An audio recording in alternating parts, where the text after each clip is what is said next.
thank you very much to all of you. Good evening or good morning. And we do have some listeners listening remotely to us. I'm very happy to welcome our colleagues and Myfanwy James. Unfortunately, because of the pandemic, it was impossible to organize this event before. We wanted to have her and give her the floor because 2 years ago she had her thesis on focusing on humanitarian negotiations. And these negotiations for access are absolutely key for our work at MSF and crash work. And unfortunately, I must confess that in the literature brought together by the crash, we hadn't focused sufficiently on DRC in our book entitled Agir à tout prix to discuss the negotiations. So this is a piece of work which is very interesting, and all the more so because Myfanwy drilled down much more than we did for the book, because she really looked into the everyday practice of humanitarians. It's a book that is about to be published, hopefully soon. And so in this book, which is entitled Instruments of Identity, MSF and Humanitarian Negotiations for Access in the DRC.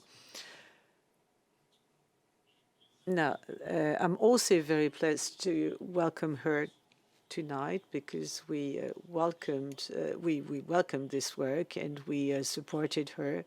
And I view this as an example of a virtuous example of what can be done when you combine our work with research. And I wanted Léon Salamu, who's been a cell manager for DRC for many years now, to be with us tonight because he supported Myfanwy's work over the past few years. We talked extensively with him about the outcome of her work, and I wanted him to be present tonight for a discussion with you and also for him to give us his take on the everyday practice and also on the value of such a combined approach between a researcher such as Myfanwy and humanitarian action. Now, as usual, we're going to give the floor to our speaker. Myfanwy will have some time to introduce her work, and then I'll ask Léon to start the discussion. And then there'll be some time for Q&A to have a discussion with you in this room and also with you over there who are listening up to us. And hopefully, because the weather is so nice, I hope you will be able to continue our discussions around some drinks later on. Now, for those of you who want to go a step further, you should know that the thesis hasn't been published yet. However, a number of papers, a number of articles have been published already, and more particularly, one of them is available in a book that is entitled Extreme Violence, Violence Extrême, which has been translated and published in the Journal of Humanitarian, and it's a co-publication with the Manchester University and the crash. So, and of course, we will post these references on our website. Now, thank you for being with us tonight. Thank you very much for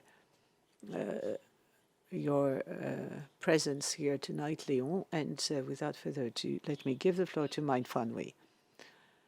Thank you very much. As Michaël has just told you, my name is Myfanwy James. I'm a British citizen, so very sorry for my accent in French. I will do my best, and please bear with me. I'll try and not read everything, but I do have some papers, some notes to support me. So I started in 2016 as a thesis on the access that MSF could have in this region. And then I went back to the region for the vaccine trial against Ebola, that was conducted by several researchers, MSF and now Epicenter. And I also worked with a number of other stakeholders, MSF Holland in particular. So I had some extensive interactions with MSF. But today I'd like to focus on my thesis and just tell you about four empirical chapters and their key points. And of course, I want to leave some time for Léon to react to what I'm going to tell you and for you to ask questions. The objective of my thesis was to better understand the interactions and negotiations between MSF and the armed groups in North Kivu in the eastern part of DRC. Now, I'm sure that a number of you know the region, but just as a reminder, MSF has a long-standing experience of this region of the Great Lakes. However, the programs I studied were open between 2005 and 2007. North Kivu is very much the epicenter of the conflict in this area. And after 2 decades of violent conflict, the province is characterized by a stable instability in the midst of a militarized environment with cyclical violence. Today, there's a patchwork of more than 100 armed groups in this province, and power is split across different stakeholders, different players. These armed groups are part and parcel of political and social networks with state and non-state stakeholders at local and national levels. So to be able to work in this region, humanitarian people have to negotiate their access.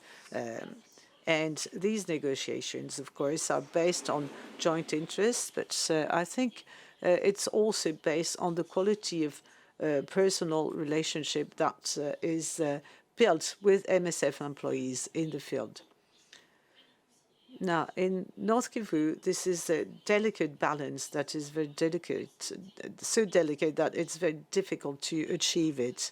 And teams are, in fact, are in between proximity and performative distance. So you need to have operational proximity to negotiate for access. You need to understand what is the point. But at the same time, on the other hand, you also need to put things in perspective and distance yourself from the conflict and be perceived as someone that is impartial or neutral. So I used ethnographic and historical methods in order to focus on everyday praxis, i.e., how do the teams in the field built up and maintained a network of contacts with armed groups, and so that the organization can maintain itself on site and also ensure proper management of its employees' security. I had 3 questions. The first question was to know how these humanitarian organizations do they create and then maintain a network of contacts with armed groups.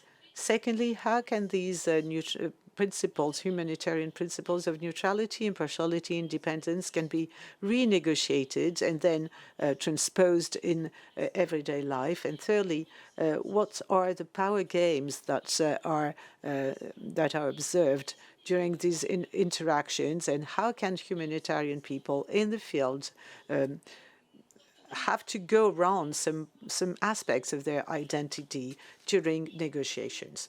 My method was multidisciplinary and intersectional, so I started with the history, the historical background of projects, with looking in the archives, but very quickly I realized that there were some loopholes in these archives, because, of course, MSF can work in this region, but it's not something which is governed by a sort of set of fixed rules that would be non-political or technocratic. No, because these are human beings, and of course they have interactions. So I got in touch with people with experience, and also I decided that I needed to talk to national staff because their voice is not really very visible in the archives. So I spent 9 months there in Goma, Bukavu, in the Petit Nord between 2017 and 2018. I conducted 200 interviews with OCP, OCA, OCB staff, and also with Congolese staff, and also with other humanitarian organizations or former rebels or political medical authorities. So I focused on national staff. They are at the heart of how MSF works there. And of course, these people are not a homogeneous group. So I talked to drivers, deputy heads of missions, medical personnel, guards, men, women, or people coming from either from abroad or from other provinces. And of course, my objective was not to unveil the truth, as it were. I'd say that my assets, I think, is that I'm not involved in operational action. So I was lucky enough in being able to talk to many people, listen to their experience. And because I'm not an MSF member, and I've never worked for an NGO in humanitarian field, so I wasn't looking for a single tooth, and in fact, my thesis is based on my analysis and the interpretation of the interviews I conducted and the documents and my observations. So very quickly, my 4 chapters, and we'll see what is Léon feeling about that. So my argument, I describe the negotiations for access in the field as a social and political process. You try and manage a complex network of people. So I focus on people and the interactions between people, because I think it does influence the way abstract humanitarian principles and the predefined interventions are transposed in the field. And my thesis reviews how, during negotiations for access, different staff's identities are instrumentalized, they're used, because it means that it determines who can play the role of the neutral humanitarian actor in practice, who is perceived as having power, influence, and who can be particularly exposed to violence. So in short, in a nutshell, I wanted to see how identities become instruments for maintaining access.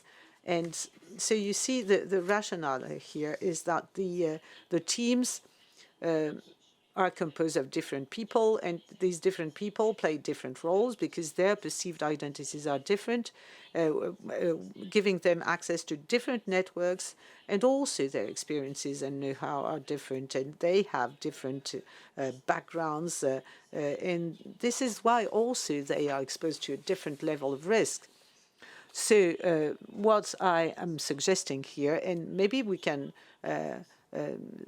start discussing about this. I think this is paradoxical because humanitarian practice is really something that is influenced and that reproduces replicates the differences and the inequalities humanitarian people try to take action in the name of universal humanitarianism. However, it does translate as something that also emphasizes the differences and the inequalities. So the first time that I talked about that, what were we talking about exactly by these identities? So first of all, I say that humanitarian organizations are inspired by personal identity of their staff. Obviously, among the teams have a personal story, a family story, military story, political, professional in the area, and vast interpersonal networks and a kind of local know-how. And that's useful to create networks and to gain trust, and also to be able to navigate in the changing political terrain. But secondly, there's also have the collective identities like the gender, the color of the skin, the nationality, ethnicity, which have an unstable meanings, which depend on places, which can be used in various ways. So during this study, I described three levels in which identity is used for humanitarian access. First of all, institutionally, and I imagine that why Crash is interested in the topic, MSF recognizes the capacity to maintain access depends on the person that it recruits for representing the organization in this context. MSF, in the process of profiling, the organizer benefits from the personal identities can affect their ability to be able to work in a given context. Now, in certain projects in North Kivu, for example, it's not possible to recruit a Rwandan expat, or at least it wasn't possible when I was there. And secondly, in the field, with the teams in the field, the humanitarian workers do have to decide who's going to represent the organization in this particular place.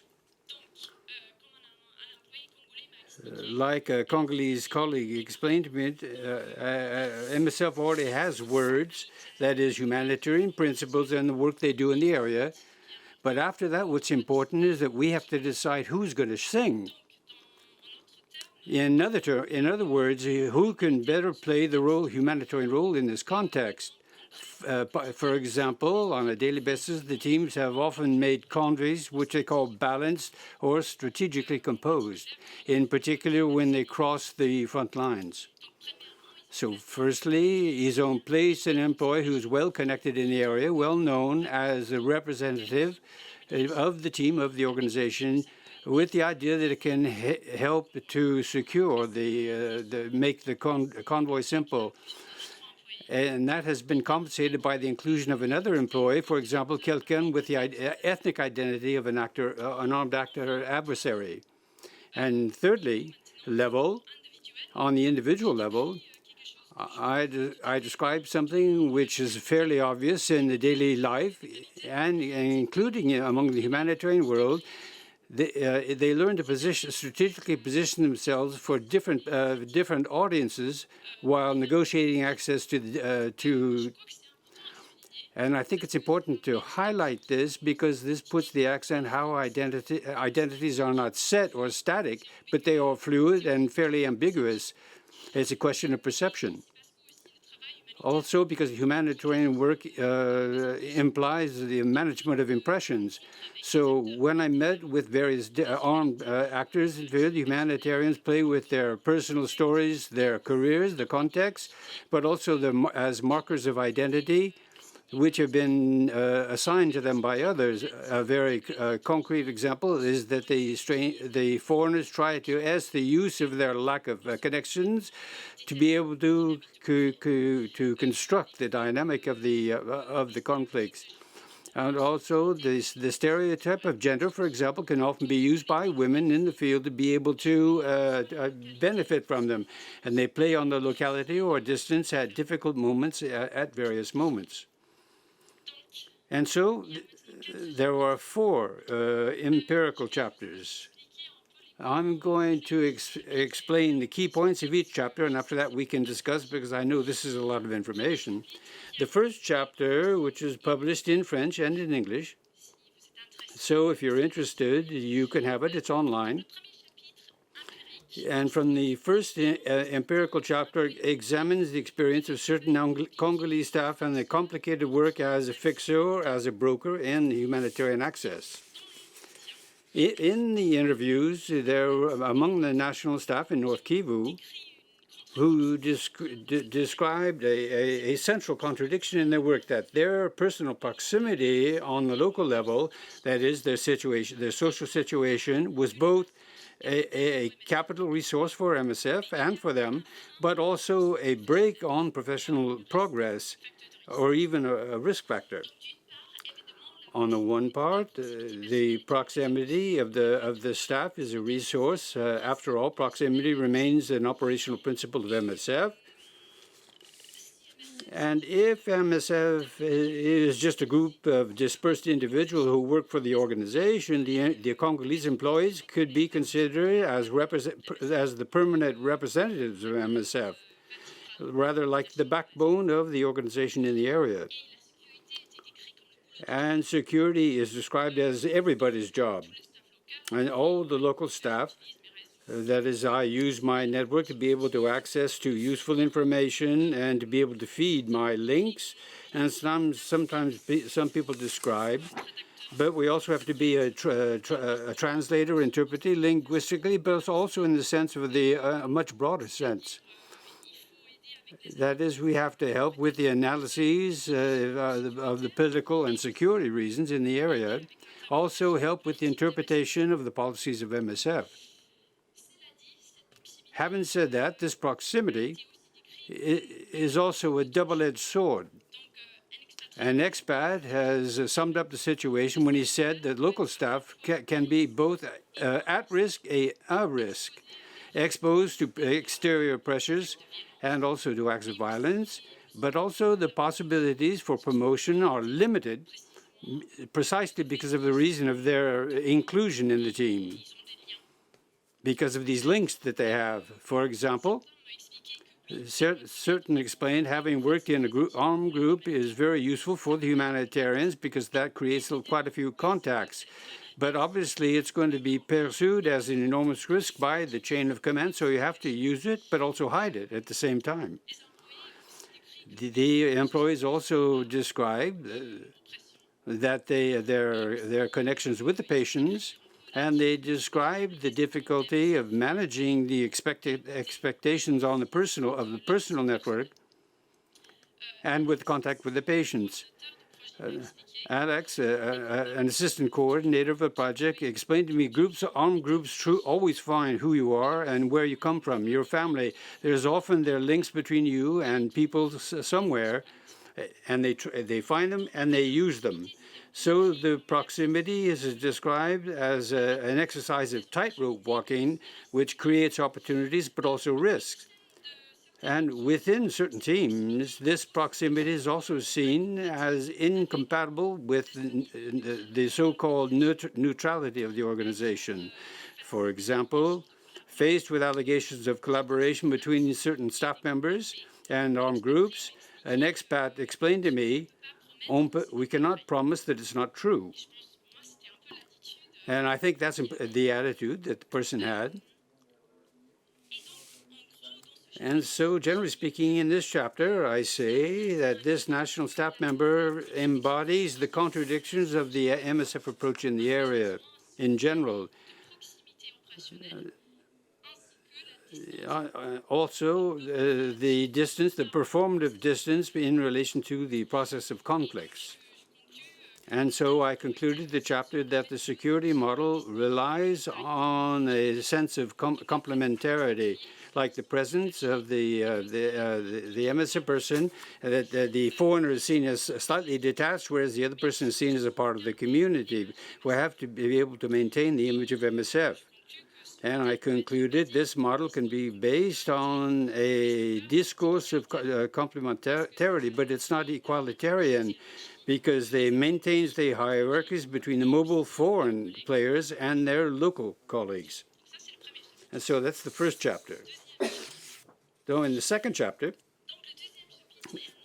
has an English name. I don't know how to translate this. It's called the donkey rule. It's a phrase used by some people at MSF and MSF Holland. That's one reason it's in English, generally speaking. The second chapter examines the role of whiteness. And everybody told me that, but whiteness in English, in the interaction between the MSF employees and the armed players. So what I want to underline, I didn't ask the question about the color of the skin, and I didn't ask questions about whiteness, but it was something which was discussed a lot. There was a big debate on the topic when I was there, and it's completely linked with this, how I saw security and how we negotiated for access. And I said we're going to try with a very sensitive topic. In my thesis, how the different members of the humanitarian staff and the way that they are perceived, it's not a question of marginality, but also the color of their skin. And so in these interviews, everybody said to me that whiteness can be a symbol of power in North Kivu, with very specific references to it, like a marker of distance and power. Like a Congolese employee concluded, being white here unfortunately remains very powerful. And in the thesis, I try to describe why and how whiteness is perceived by some people, not everybody, as a mechanism of protection and a facilitation for the operations in the field, especially when things are heating up and there are security dangers. The white is considered is conveying visible distance. Is also seen as a marker of also the concerns of the local combatants in relation to the repercussions if the white person is touched. And so this is a matter of expat white before, or they often place somebody, they place them in the, so the donkey rule is where they place a white in the front of the convoy. And it's not uniform everywhere, but it remains highly contested. But generally speaking, when the conditions are particularly dangerous, there's an expat placed at the head of the convoy. And when it's a very dangerous situation, there are certain team members explain that the expat has to be white. This practice was used when the convoys cross the front lines or for references, when we have to transport a wounded fighter through an area controlled by his adversaries. And also, I cited a few situations to show you the reasoning of it. When you have an armed group, they see a white. Often they let us through. In North Kivu, when you see somebody who's white, we know that he doesn't know anybody. An ex-deputy coordinator, there is a general opinion among the armed groups and among the people he see that you're not going to touch the whites. If you touch them, and you cause them problems, it's going to come back and wound you, bite you in the butt. So I examined these debates and the perception in the field, and also the importance of the white place on whiteness it comes from the paradox and the dilemmas of us in the field. How can we tackle the skin color both to guarantee the safety of the teams, but also allowing people move up the promotional ladders in the field. The question hasn't been resolved. It's a major question. It's not resolved, but I wanted to mention it. So I had this discussion with quite a few people, and I'm going to sum up both sides of the debate. The importance of the skin color, which is a perception, can be integrated in daily practices, like with the donkeys, the donkey rule, for example. And certain said that it's not ideal, but it remains a powerful symbol And I think we have to be pragmatic to be able to attain our objectives,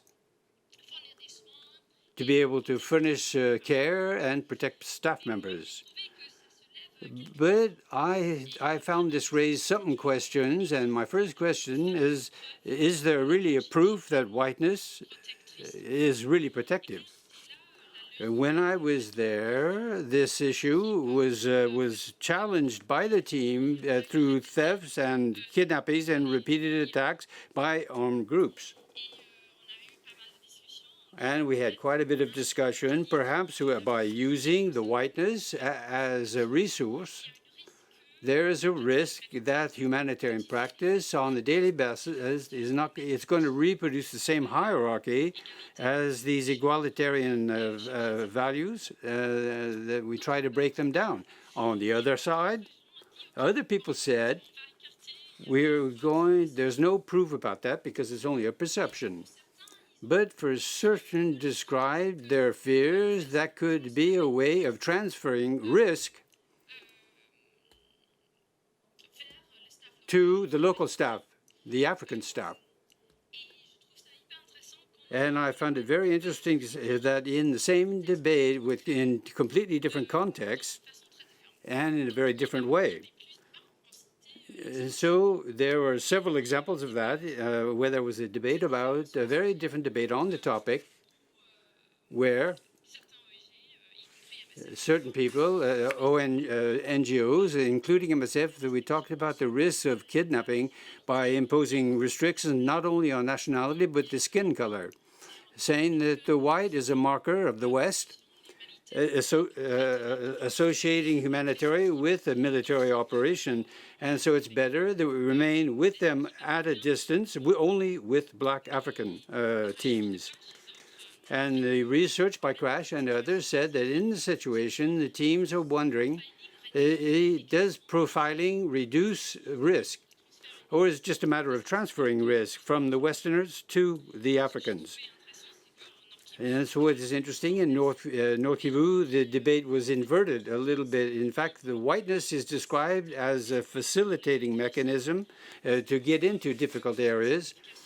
And also the significance of the white skin, of the color of the skin, varies according to the context, but it remains a question and a source of debate for whom are considered powerful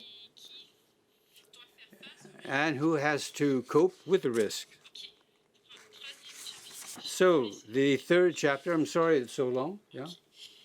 Après cela, troisième chapitre, c'est sur les femmes. The third chapter is on women, and it's called Playing Around Gender and the Third Sex. And so I decided to have this chapter because when I went back, I was asked by my thesis director, what about women? Didn't you talk to women? And I said, yes, I did talk to some of them. And so I decided to have a chapter focusing on women. And it was quite difficult to find some literature on this particular point. So with my third chapter, I look at the experience of women in the management of security and negotiations for access, and more particularly with armed groups. So I describe how some women working for MSF have some strategic ways of positioning themselves during interactions with armed groups to protect themselves. So first I start with the description of Congolese women at MSF. They have a different network of contacts. And one of the employees told me, you see, it's funny because the project coordinator talked to the authorities, but when I talk to the women, well, it appears very clearly that we don't get the whole story from them. And there was even one woman called the Queen of Women, and she was saying that it was really the way things were done by men. Or some other Congolese women described how they tried to use gender stereotypes for their benefits. presenting themselves as non-political, non-threatening. It's for these women, it's a way to really show that they are very that they are in favor of support, and that it's non-threatening, that it's appeasing, and for Congolese women, and more particularly nurses with highly skilled in this area, this gendered approach is also a way for them to enhance their security, their safety, because in their view, in their eyes, the security policies put in place by MSF are not good enough.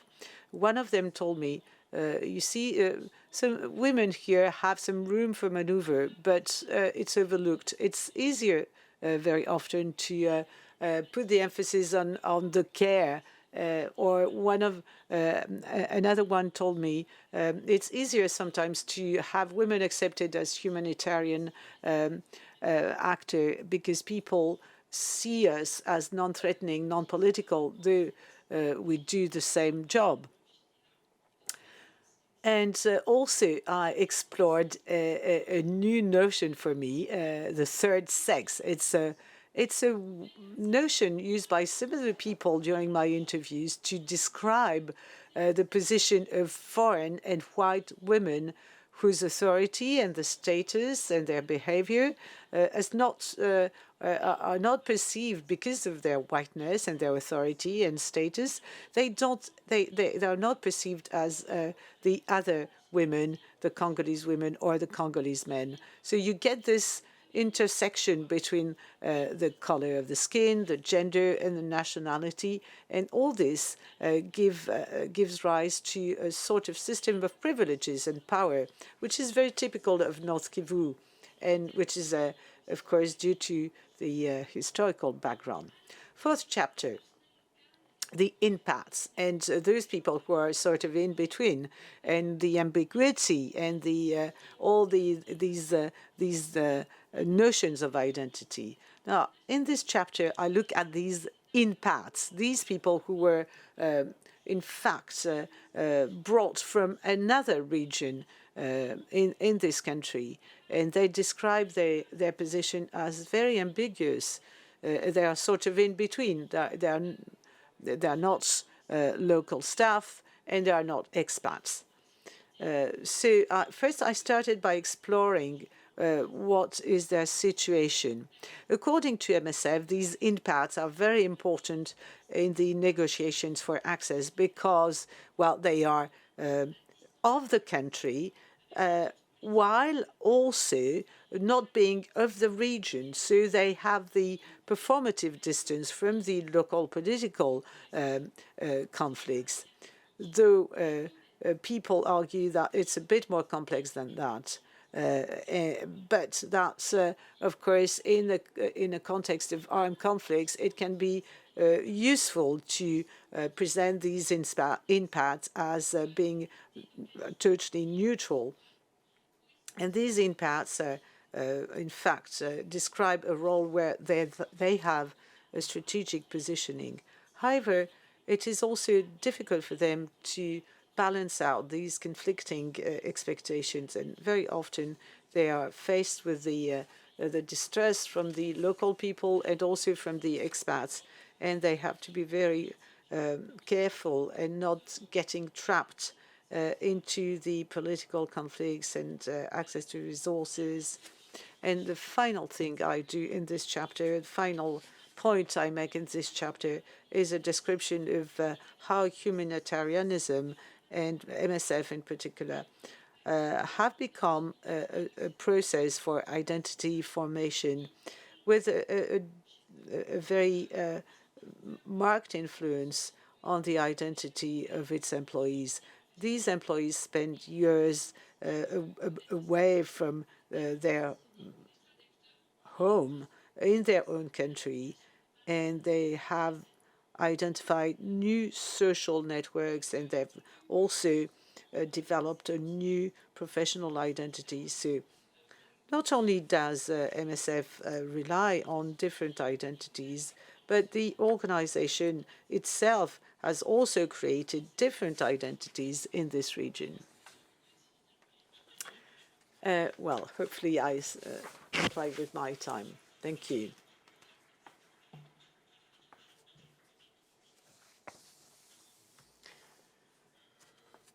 Thank you very much. And to give you some time to draft your questions and make your comments, I'm going to give the floor to Léon. He's a medical doctor in charge of DRC programs for 5 or 6 years now.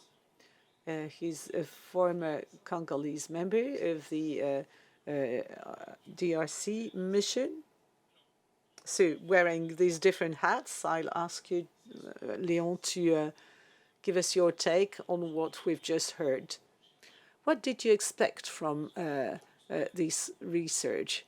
And how did you contemplate the arrival of Myfanwy in the mission and her work there? And what would be the take-home messages for you from her presentation tonight?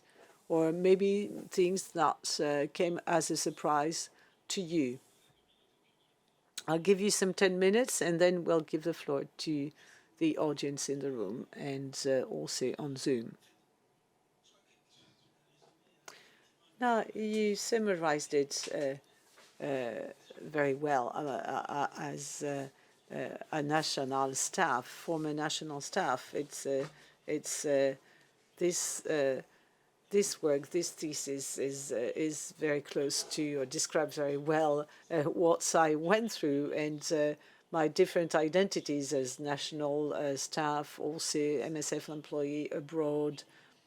And I could identify a number of things that we were already asking ourselves in 2007, 2008 in Congo.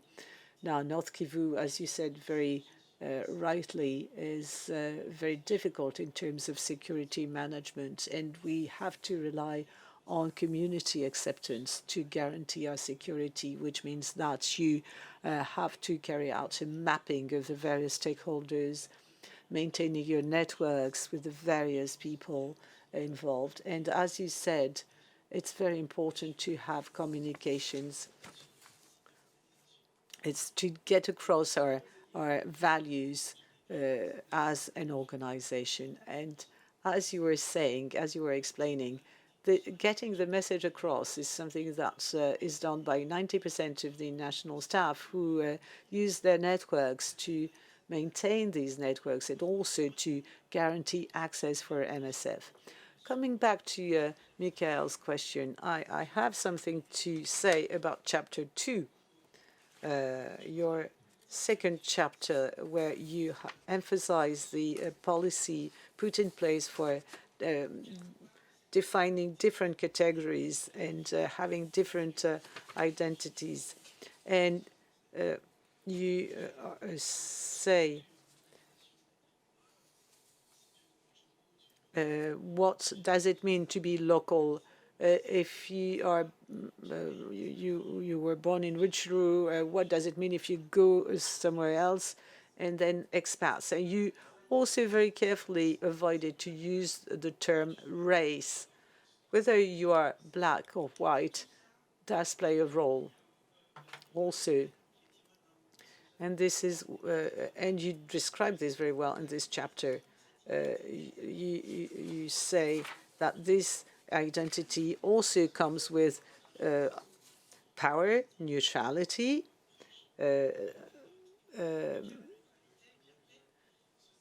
and also this notion that you are either at risk or a risk, and whiteness being protective. And this is quite interesting because it does enable the staff, the national staff, to have a say and express their views, but also revisit our perceived and preconceived ideas. And it's interesting to see how preconceived or perceived ideas are defined as principles in the end. Though there is no evidence whatsoever that it is of any value, like this thing with the donkey rule. When I was in North Kivu, I was told, well, we need a white person as a protection. And when I asked, well, do you have any evidence that it's any good? And I got the answer, no. And you should know that. So you should know more, perhaps, about the history of DRC and the history of colonialism. And everything you say, in fact, or some of the things you say, brings us back to the colonial period and this notion of inferiority, like Michel Foucault, when he speaks about what is repressive and what is the standard, and people start taking the standards, the norm as being the rule. So, like here, the white man is equal to power or wealth, whereas in reality things are quite different. So this idea with the donkey rule isn't something that is truly protective, because at the time in Rutshuru, when I was there, whether we had expats or local staff, all of us, we ended up being faced with violence on the road.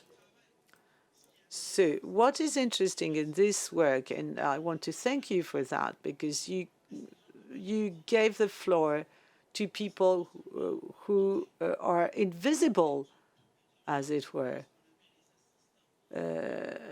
You talked to deputy heads of mission and also to drivers. And these drivers play a very important role in the community acceptance and the networking they do. So you see, in my view, security management is something that should be taken in charge by each and every one. It's got nothing to do whatsoever with hierarchy. It's all based on discussions, because you see, these drivers, they don't just gather information and then other people do the thinking. No, it's based on collective discussions, and this is what matters. And this is what should draw our attention on certain things we put in place, like, the discussions we had on profiling, because we use preconceived ideas as a basis. There's no evidence, and then we roll out a policy, and then it becomes frozen in the collective mind, and it's something which I know very well, because I went through all this, and even as a program manager, I have to wage this fight every day. Some people telling me, "Well, no, I can't be in charge. I can't be in charge," because some of these people were deputy, were just assistants, and we thought that indeed they had to be, they had to become in charge of security, and they didn't want to do so because they had these preconceived ideas. So the way you introduce yourselves and how you maintain the networks is something which is very important. And then how you keep this performative distance is something I think we should leave in the hands of all of us. I think we are smart enough to make the difference and know what it means, and to distance ourselves. I talk a lot with my teams so that we take apart this message of having different categories of people, so that we speak with one voice, because we all work for the same purposes. And humanitarianism isn't something which is culturally built or constructed. I don't think it's the case. I don't think you can instruct people. Maybe you want to say a few words. If not, I'd like to ask a question to both of you before I turn to the audience. You referred to acceptance of the humanitarian action in the community. And in your work, in your thesis, you referred to negotiations and the principles and how can you live with that on the also with regard to your identity and your background. So did you meet with some people calling into question the principles and the role of principles in negotiations? And Léon, for you, don't you think it's a dead end if you ask people to solve a contradiction that can't be reconciled using principles that we don't really believe in? Because humanitarian action and access to North Kivu is something that depends very much on the exchanges and discussions and not on abstract and theoretical principles. So transaction deals, are these dealings are these dealings the basis for negotiations for Congolese staff, or are they just asked to follow principles and that's it? Well, I'd like to answer what Léon or react to what Léon just said. I think things have changed a lot over the past 2 years, because there were lots of discussions on discrimination in humanitarian organizations, and also because of the pandemic. And things have changed quite quickly, I'd say, since I completed my thesis. And so what is interesting now is it just paying lip service to what is possible and what is not possible? I'd say that, well, things have changed, so we need to follow what will happen in the future. And I had many questions on principles and my take on principles. In a way, I talk about principles. I don't want to talk about people or suggest that there is neutrality, that there is a neutral choice to do in these negotiations or in a specific context. But rather, I'm more interested in how the principles are discussed. Is the challenging? It's just a useful symbol in interactions. But it's not only that, because we work in an organization where you present yourself as more neutral than others, or more capable of being neutral than other people in certain contexts. It may help you in certain situations, make decisions, and has to do with trust. And so you have two things at once. You have the people talk about principles only as symbols, and the others who in fact embrace these principles, because they are working within the organization. I think it's fascinating with the shared careers and the real careers. It's a matter of managing perception with the various players, but also the colleagues within the organization. Obviously, the principles, it's a matter of interpretation, negotiation. These are symbols, yes, but after all, there's also the fact that the idea of being neutral remains a source of power for certain and a problem for others.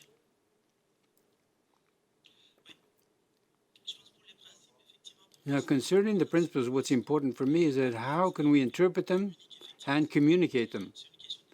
It's a matter of negotiation with the other person, and I think the document by Ronnie talks a lot about the principles. We talk about neutrality and impartiality and independence. What does that mean, especially in the context of North Kivu? where we want to remain impartial. So we put the program in Rutshuru, and on the community level, we're not going to be able to serve the whole community in the program in Rutshuru. You can put it anywhere in North Kivu because needs are everywhere. And that's why it's interesting that in the work we're doing with our teams today is that when you negotiate, and when I talk about the first part of doing networking, who is going to benefit from our activities and who's going to be excluded from our activities, and what kind of narrative you're going to hold for these two different people, which they're going to be different. You can't hold the same discourse with somebody excluded from the community on claiming you're neutral, but you're going to have the same problem with the other community as well. For more, it's not so much on principles as such, as claiming that we're neutral and that we are impartial and independent. But how do we communicate these principles and negotiate with the other people? Because they know very well, and they tell us the first time when you meet them, when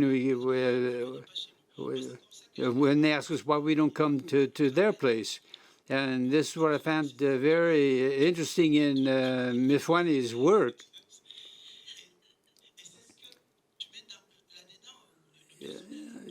The staff also has a difficult time negotiating these principles because we put in everybody's mind that MSF is neutral and impartial and independent. But what does it mean in real terms? And that's why this work of explanation with our colleagues helps us translate these words and define them, which is slightly abstract, in negotiation with the players in North Kivu, especially with those who have very different interests. It's all a matter of interest. We have our own interests as humanitarian workers and why we're there, but they also have to find their interests and to enable them to have access to them. If they don't find their interests, they're going to do everything they can to get us out of the area. So thank you, Léon. We're going to give now the floor to questions from the room. So there are a certain number of you and others online. The questions online, you put them in the chat, please. You have a link which is indicated on the crash site to ask your questions. So don't hesitate using the chat. And so anybody in the room have comments or questions? On my left from my co-worker Fabrice.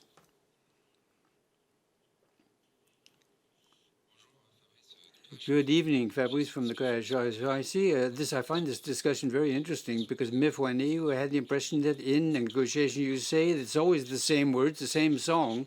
The only thing that changes is the one who sings it. And the negotiations is always the same discourse, but the person is going to be perceived is going to be different according to his skin color or origins or gender, but it's all going to depend on how they're going to be able to play on this identity to be able to accredit the same discourse. In your interviews, did it happen that your interviewees, he passed for somebody else different from what he actually is here now in front of you? And the direct or indirect benefits that you might be able to get from the negotiation and take advantage of the principles of the organization. Do you use another register? And according to their personal trajectory, if they are a veteran fighter or a businessman, do you use another register than that of principles? When I said that we all use the same words, they talk about facts that we repeat the same things all the time, but that's going to depend on the situation. Mais ça va pas marcher. We can talk about neutrality, impartiality, and independence, but if you come from this area and you know this guy between long time, and you grew up together, and after that you studied together, and after that you did some business together, it's going to be a situation completely different. Here we can talk about humanitarian work of MSF, but in the conversation, it's going to be completely different afterwards. If you talk about identity, it's not just situated in the expat sense or white. I was fascinated by the drivers who were long-distance drivers before, the people who left Nairobi to go to Goma twice or three times each month, and these people were incredible. They negotiated the same quarters for years and years. For them, I don't think it's a matter of saying neutral or impartial, but saying that I am MSF and MSF on the truck, but it's me. Do you have anything for me? Is there something I have to know? Are there any problems? And it's going to be completely different. And so we're going to have to choose who's the person who's going to sing. You're probably going to choose this guy or somebody else who comes from Amsterdam or Paris. And so when I say that the identities are due to singing, it's also a career path, but it's going to really change the situation. But I like your idea about different registers in interviews. I also found this when we talk about translation. There were conversations, obviously. Translating is very important, obviously. But after that, it's not a linguistic question because everything is in the process of changing. I don't think it's important to understand the two, because even in the cars, there were two different conversations, and there were moments when I think the person understood. So these negotiations if they're going to work, you have the same words, but you also have the separate discussions that occur. And it's also going to depend who's in the room and how things go. And often when I talk with people, it wasn't just the people, this wasn't valid for the people who work for MSF, but there's also a difference in the level of conversations. I don't understand what's going on, and other people were shocked with my assistant. He knows this person, it's clear. But that's the reality, and that's the constant thread. And talking about principles and the words, it's more kind of a performance than it is. And so it's much more complicated than I've just described. But I hope this will lead to other questions, perhaps. So to extend Fabrice's question, in asking me, and also for you as well, I wonder if there isn't a division of work when we talk about what kind of negotiation. We talk about the drivers and the Congolese staff. It's the reality. You have the executives, non-executives. And the conversation that Fabrice refers to, is it a matter of program orientation, which are reserved to other people with whom you've discussed? Or do you perceive in the work that you've done, is there a kind of segmentation of the work around particular challenges, the negotiation of the orientations of the program, or are there others, or are certain sort of the privileged area for certain categories, or it does depend on certain categories rather than others? First, what you observe, and then what you envision.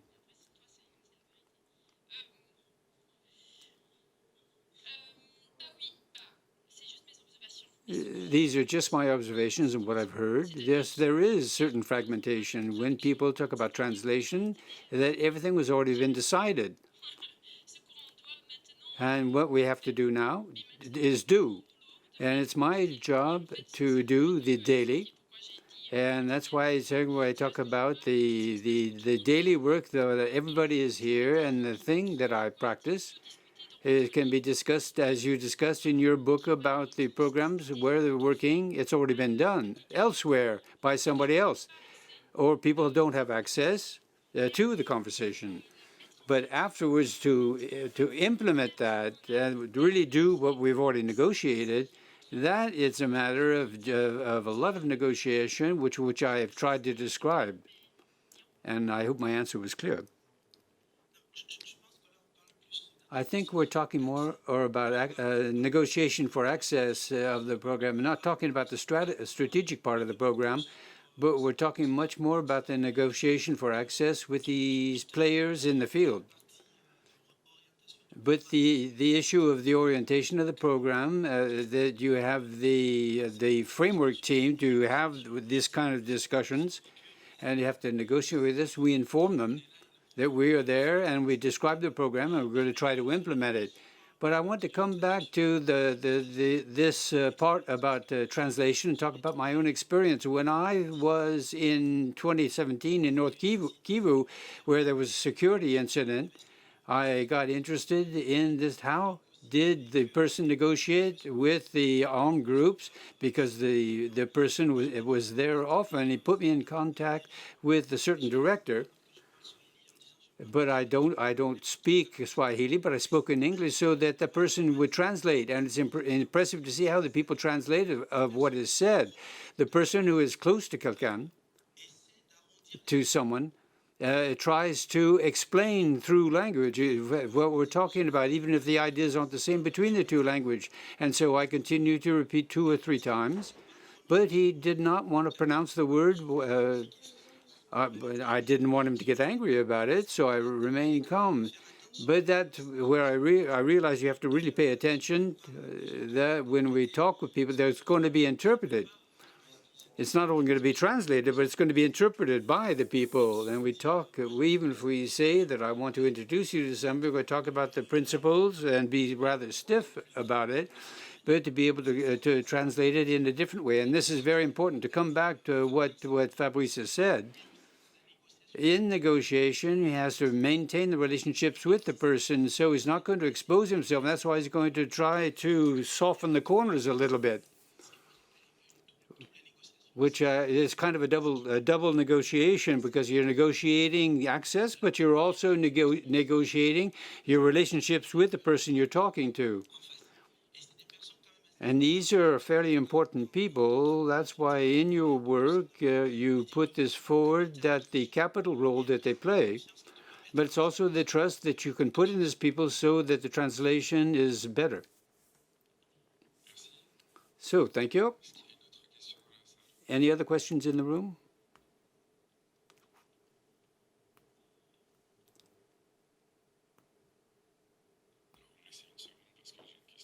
I have a question which is in the chat.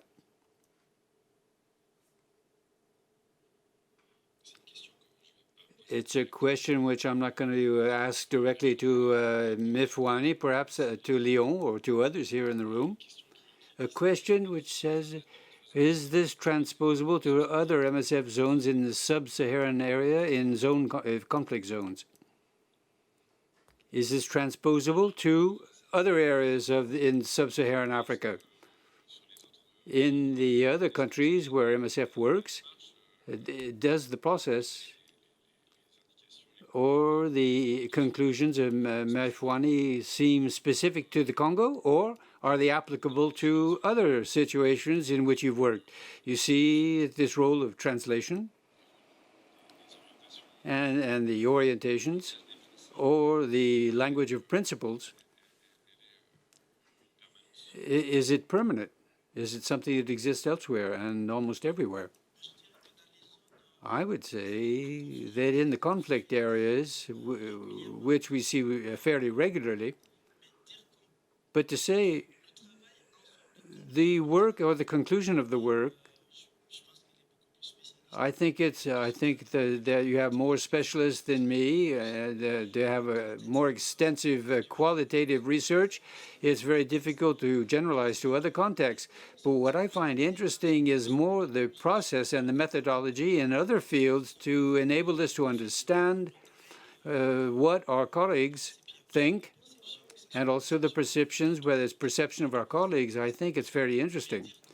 But to say that it can be transposed from North Kivu to other fields, certain things perhaps, but I don't know if the whole thing is transposable.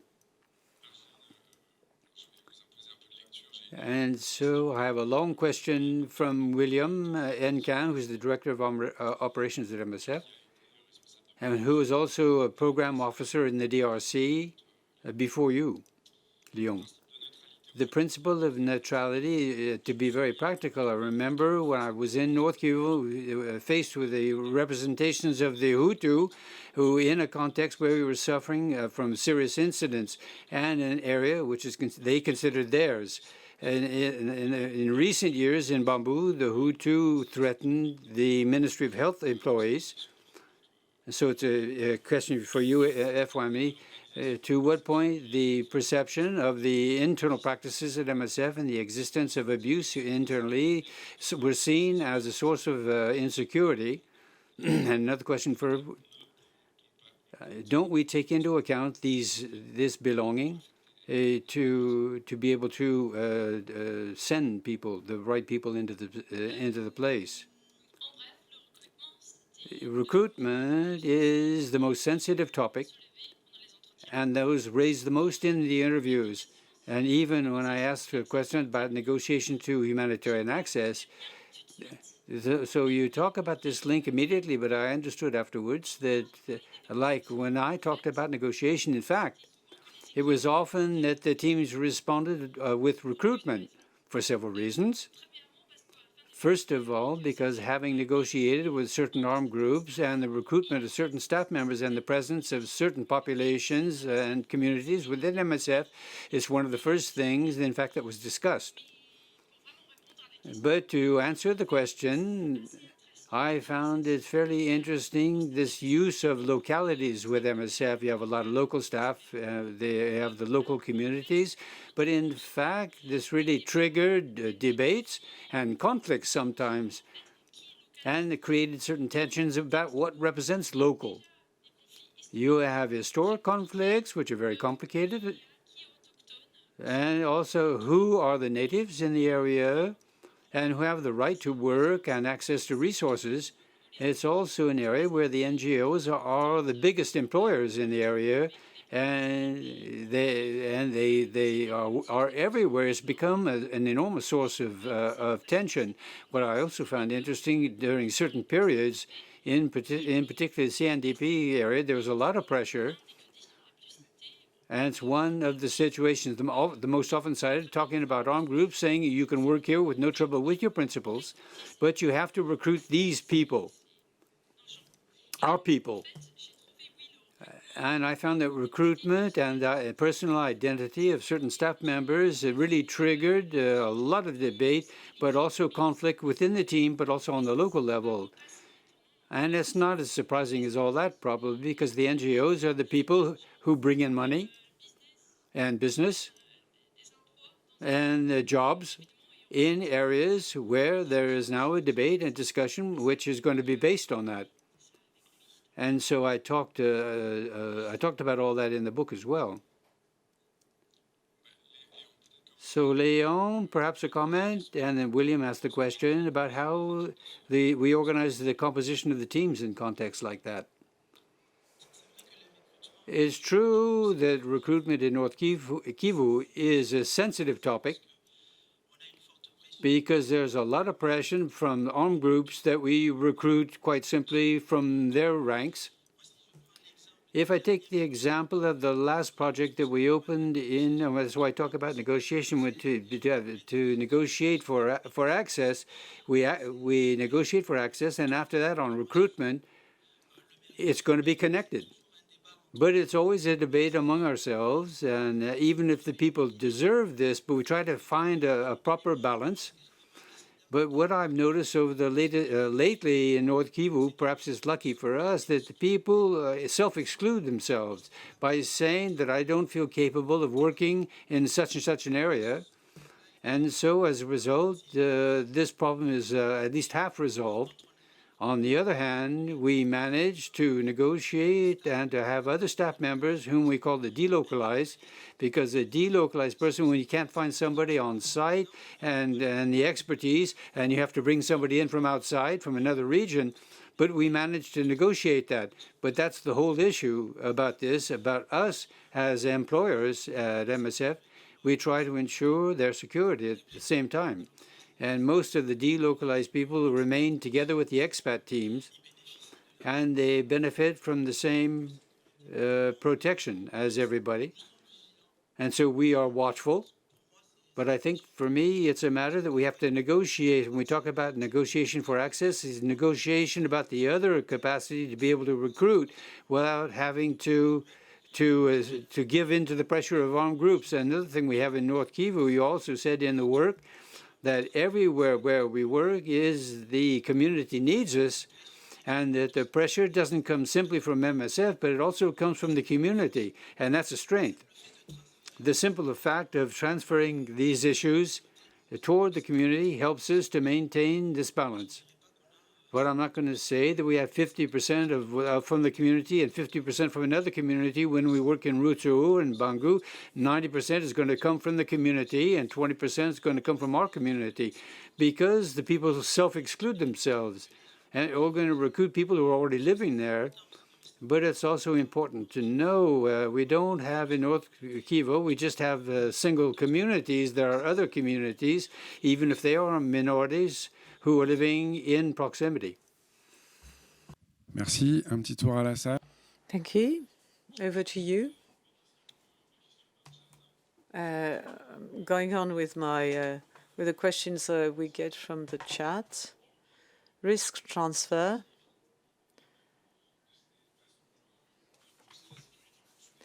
And designing security or thinking about security depending on the different categories of staff. And you were just telling us that about that.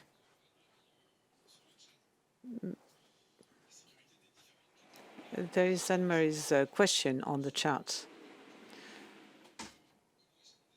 How do we deal with the security from different groups of people within MSF? And also to Myfanwy, how do the Congolese staff react to this, the way security is organized by the higher levels?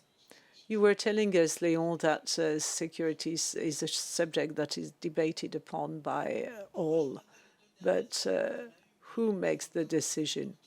Well, you see, when there is the volcano in North Kivu, we offered all staff to be evacuated with no difference between expats or national staff.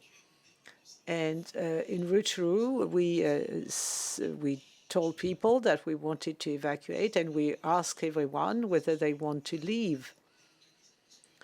I was referring to the inpats, these people who are from the country but are recruited to work in another part of the country, the inpats, and we share with them the security information. But if people want to leave because they feel at risk, they feel in danger, and we have to let them leave if they want to. And I don't like this word délocalisés, délocalisés, or inpats. These are all national staff, but these are people who come from another place, but and they don't want to settle down, and they come because MSF asked them to come. So it's just like expats. They are here just for a given period of time.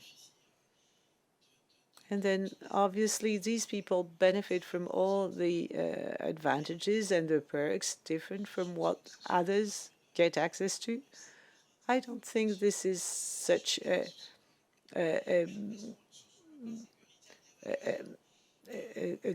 category that is so highlighted. In Rutshuru, only 2 staff members out of 200 asked to leave. Now, what if 200 people asked us to leave Rutshuru? How would we organize ourselves to evacuate them from Rutshuru? Maybe that it will happen one day. So we have to give it some thought. So we do facilitate evacuation now and withdrawal.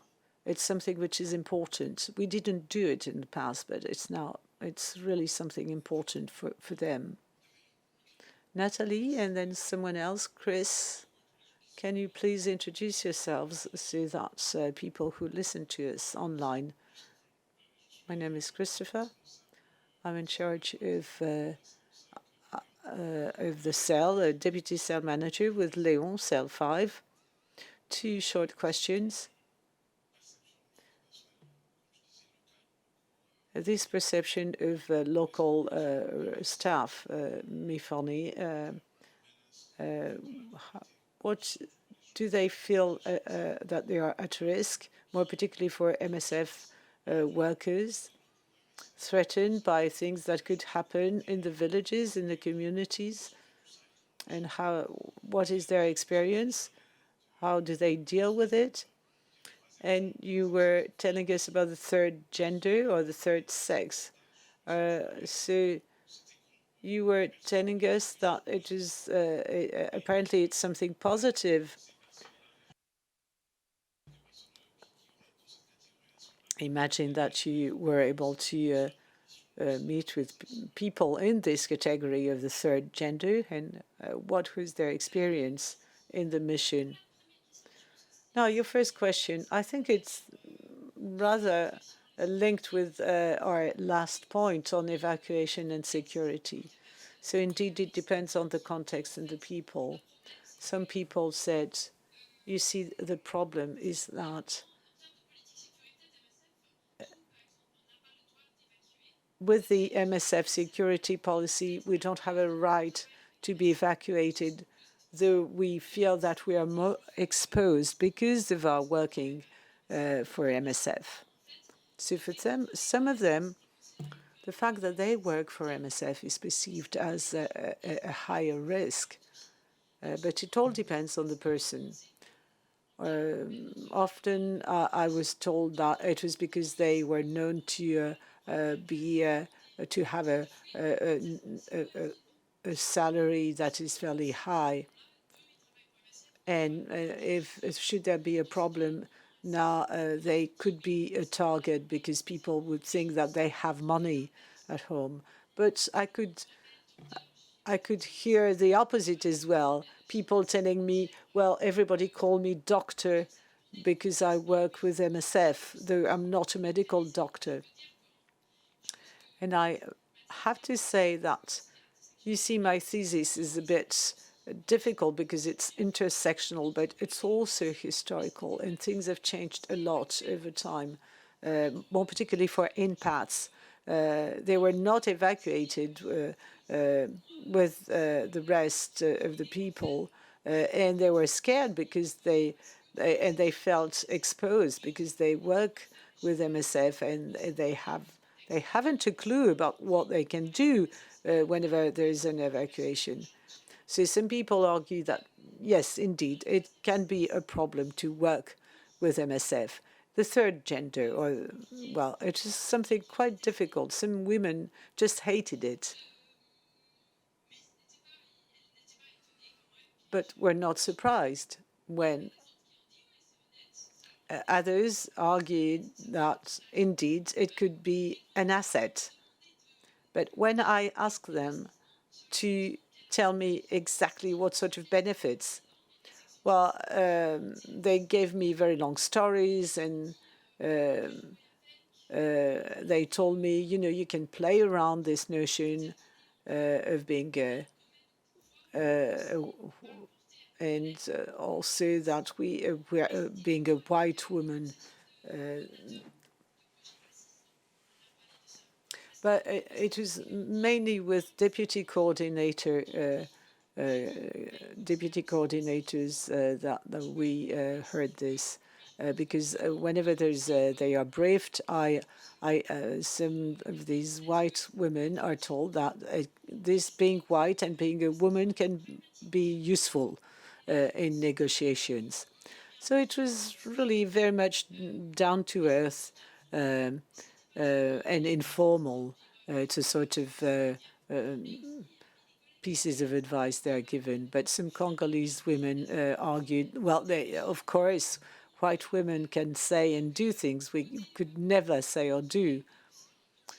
So among the Congolese women, there were also some criticisms and about this and saying, okay, hopefully it's clear what I've just explained. But I'd say that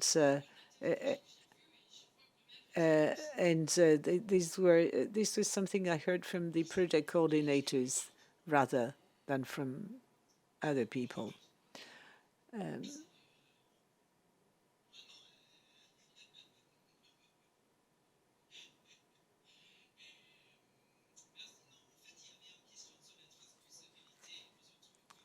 how can it be transposed in other contexts, in other settings? Well, it's not part of your work, but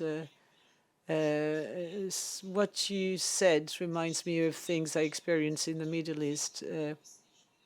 In fact, for these people, it's a bit like their identities have become a trap for themselves, for us, and for their career, because everything is connected to whom they are in touch with, their networks. So how do they consider this glass ceiling? Because, well, they control. I'm sorry, because my French isn't good enough to express myself as accurately as I'd like. But, well, what is their take on this, on being typecast, as it were, and not being able to do another job? Yes, it's a good question. I had this sort of discussions with assistants, not all of them, and more particularly with people who left MSF, who told me that they had worked for some 10 years like that, and then they left. And the job of assistant, I think, is quite relevant here. So in order, you see, if you want to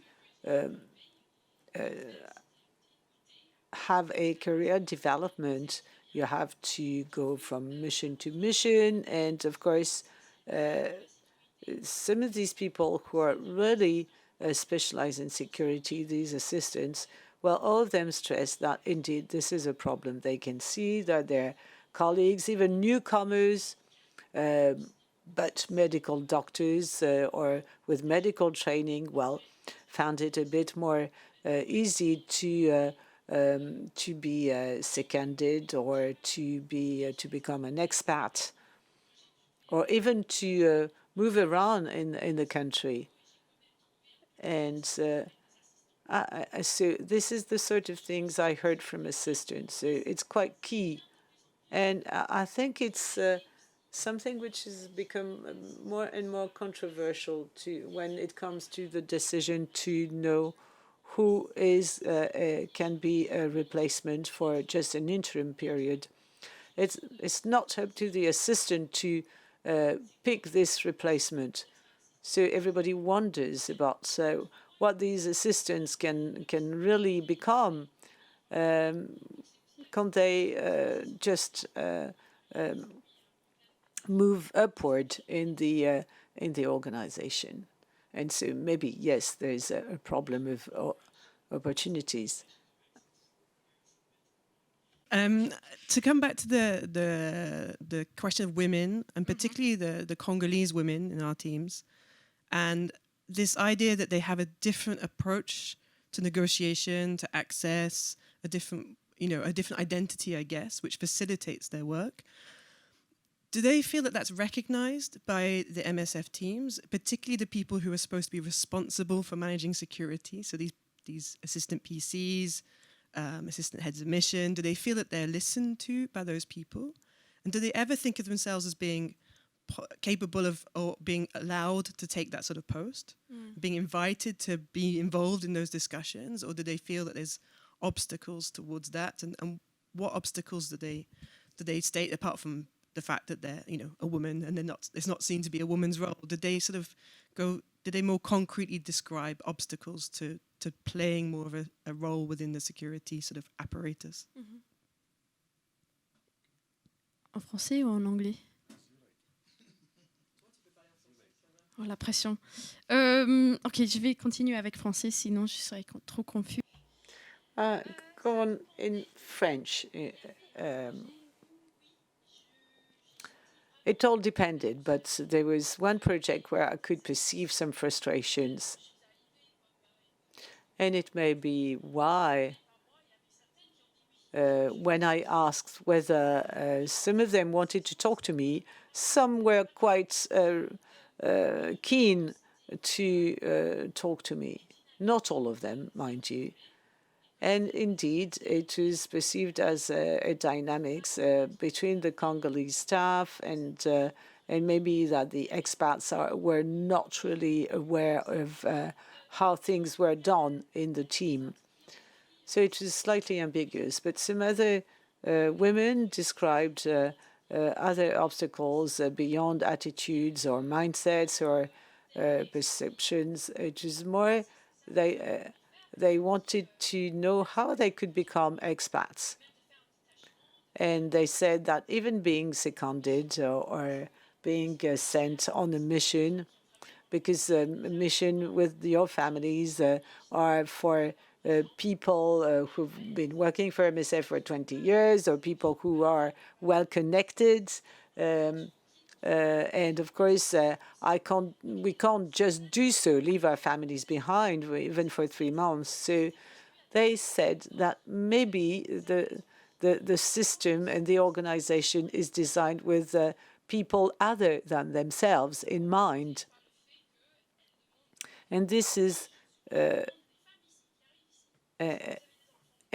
something that is really highlighted by the fact that when they welcome new women in the project, well, these women have no children either. So they have this feeling that there are some opportunities. And in fact, well, even if they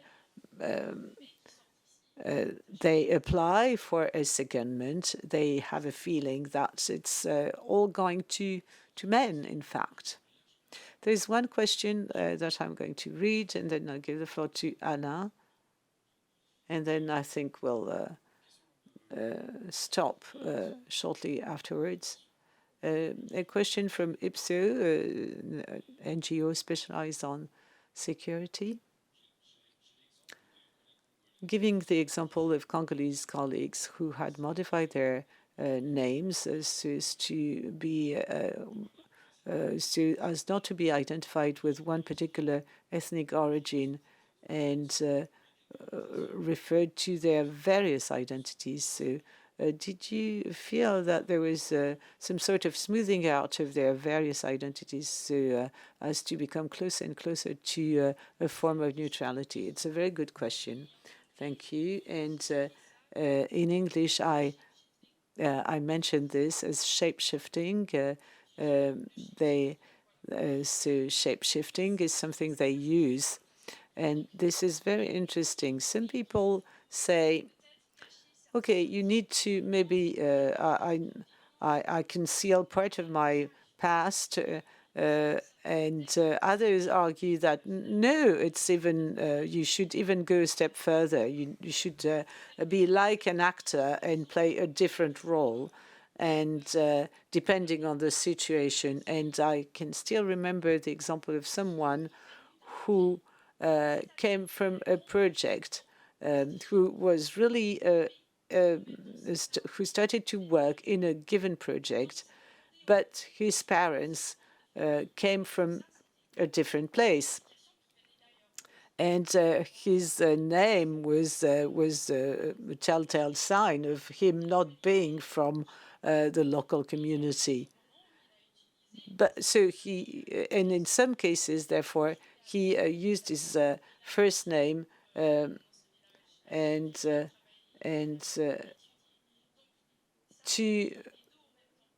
so it was in another case, in other situations, he referred to the place he grew up in.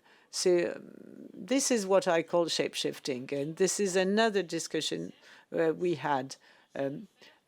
Are people forced to do so? And is there a risk? And is it truly possible to conceal something like that? So I have a question. First of all, I'll give the floor to Alan afterwards. These thoughts and these concerns that you have access to, how are they received by the teams in the large sense of the word? Is there a kind of ambience or that enable people to relate their experiences, or are they on their own with their problems? Or Are they well received? Do you have an idea about that? And then Alain. It depends on the topics. What people repeated to me is that, yes, we like to discuss and we like to debate, but there are always taboos. And I think that I'm not so naive as that. I've come from elsewhere. I don't work for the organization. And among certain people, they were not interested at all. They talk about, they were only concerned about their career, but other people said that perhaps this might be an occasion to talk about certain taboos, and we can see what that gives. In terms of MSF, everybody talks about the association as a space where technically somebody can challenge their leaders and something very specific, a policy which isn't working in the team, but at least there's an occasion to do it. It's not that it has any problems with the association, even though it's a complicated association. But on the project I'm working on with other people, it's a theme which has been developed more and more. Now, in my mind, they talked about the association as a critical space for discussion, even if there are still some problems.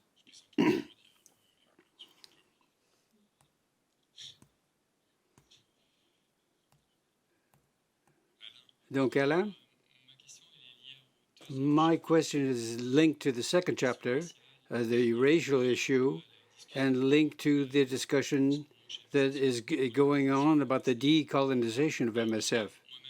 I come from a country which was under a French mandate, and the decolonization, it begins with the leaving of the colonizers. And so my question, should we get the whites out, for example, from the DRC?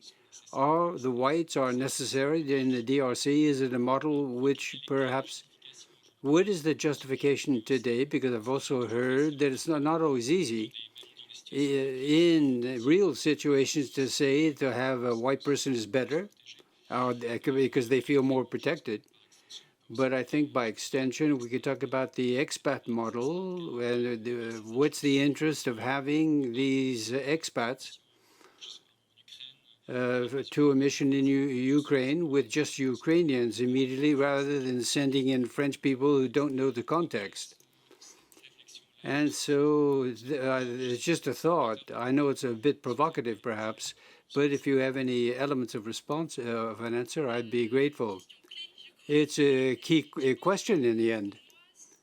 For me, it's necessary. Why? Are the whites necessary? Are the expats necessary? I think it's necessary because, nonetheless, what I found interesting since 2020, when the debate really was triggered, among my friends and the people with whom I carried out the interviews in Congo, they said it could be very good to change everybody. The project coordinator, French-speaking African, great. But is the structure going to remain the same?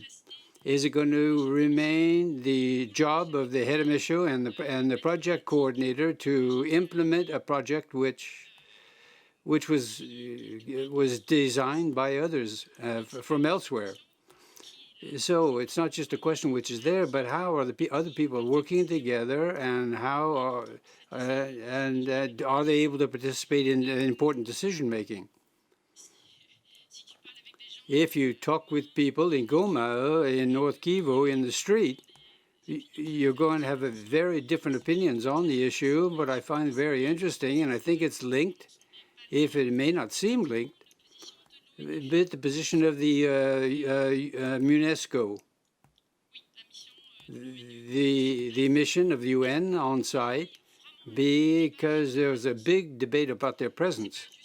It's not just a matter of white people, but with our history, there remains colonization and the influence of foreigners here, which are in the process of deciding how things are working and who are in a position of power and are following their own interests. That's what people say anyway. But they don't do anything for us when you have massacres in Beni. Where are they? And so you had this discussion, a real debate, very critical about the function of the UN. At the same time, now that UN is in the process of withdrawing because of budget problems and the change of policies outside of the Congo, you have the same people who are saying, but now it's also a crisis in terms of employment. Everybody's in the process of losing their job, and everybody is out of work, and so you have the discussion, post-colonial discussion, is very strongly there, and they're saying, "What are you doing?" And so, what do we do now? If you're not going to be here, you have nonetheless a responsibility to us. And so you hear that it's not just with you, but a discussion which is very big to be carried out on this topic. What I found interesting, that there was another paradox, that the same people who wanted the things to be different, but in fact are dependent on these organizations for their livelihood. And that's another legacy of the international presence and colonialism, which is occurring. So it's very complicated. I don't really know if I answered your question, but it's impressive to see how the discussion was triggered over the past 2 years, and that now there are major changes in the field, and now that people are doing a debate on these changes. And so what is decolonization? What does it mean exactly within MSF? What are we talking about? We're talking about changing in the key jobs and the changing of the power structure. But there's also a big debate on this issue. I don't work for you, so it's up to you to settle this. But it's something that really has to be examined.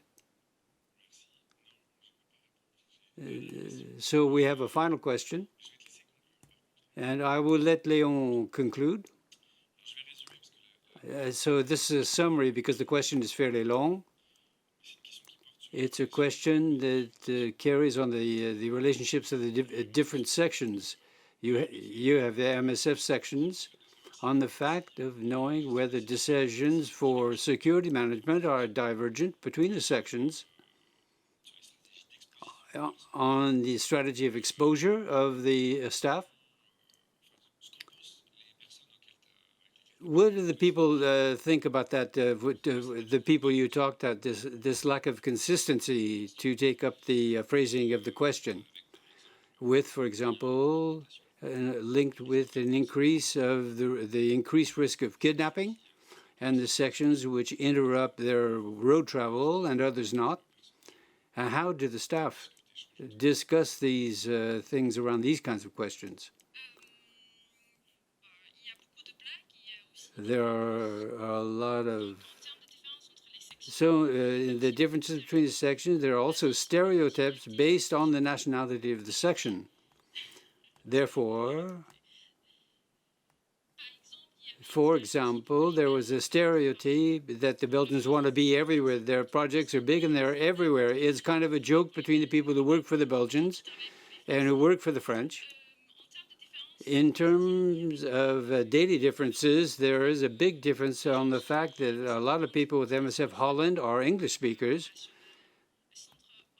And so the OC English-speaking center, so you have stereotypes like that. But in real terms, the moments when I saw enormous debates on the differences between the sections is on 2 points: the salaries and the evacuation policy. So it's very difficult to talk to people who worked in different sections at different times to see that it was more complicated than that. The policy has changed over time, but also very quickly, depending on the section.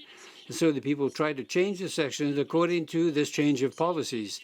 If you take the delocalized people, it's not everybody who's going to be evacuated.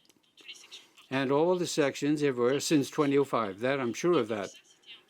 And that's a point that everybody talked about, that what's going on. It's an organization. You have certain people to conclude it. There's 3 different organizations here. You have the Dutch, the Belgians, and the French. And so some people talked on one extreme, and others said, no, you have more English speakers there. And so it's not as serious as that. But when it was a matter of security decisions, in particular evacuation of Buka, it really becomes a real topic of debate. and leads to a certain confusion because we don't know what the differences, the significant differences are between the sections.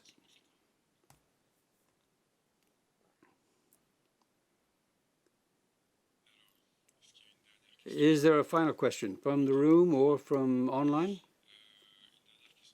A final question from Xavier, and then I'll give the final word to Léon.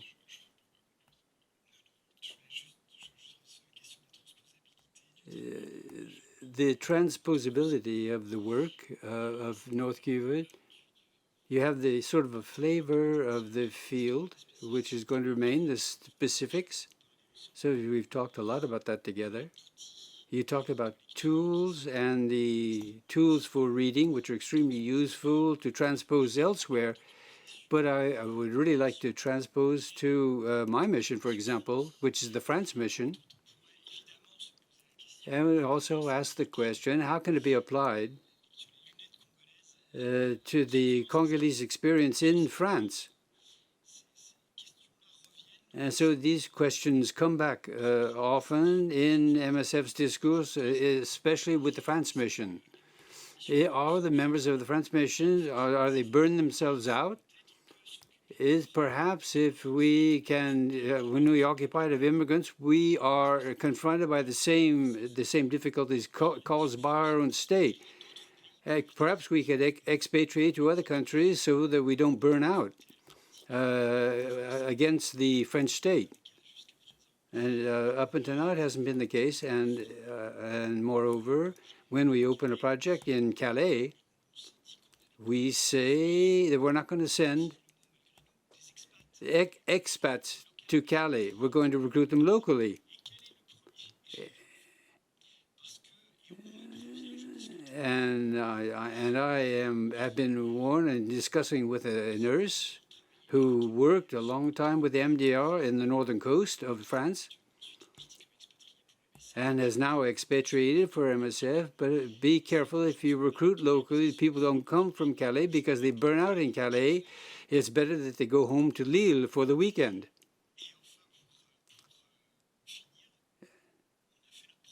And so we made our first local recruitment. The Jamal, he's in the front row. And Jamal, who you can tell your own pathway, but he's a particular local. So thank you very much, Xavier, for this comment. It's very good to finish what we have been discussing. And so this will spare you the heavy task of concluding, because I never do it. So thank you to everybody.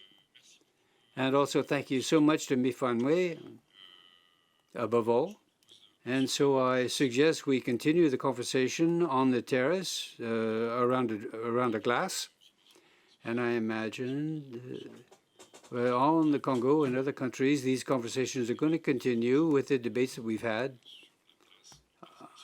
on the place of the national staff and the inclusion in the discussion, strategic or otherwise, with them. And the broader question of decolonization also is going to occupy a very important place in our discussion. So thank you, thank you to everybody who came. And thank you also to our interpreters, Tim and Caroline and Jeremy in the control booth, AOC for the organization of this conference. So thank you, have a good evening, and we will see you soon.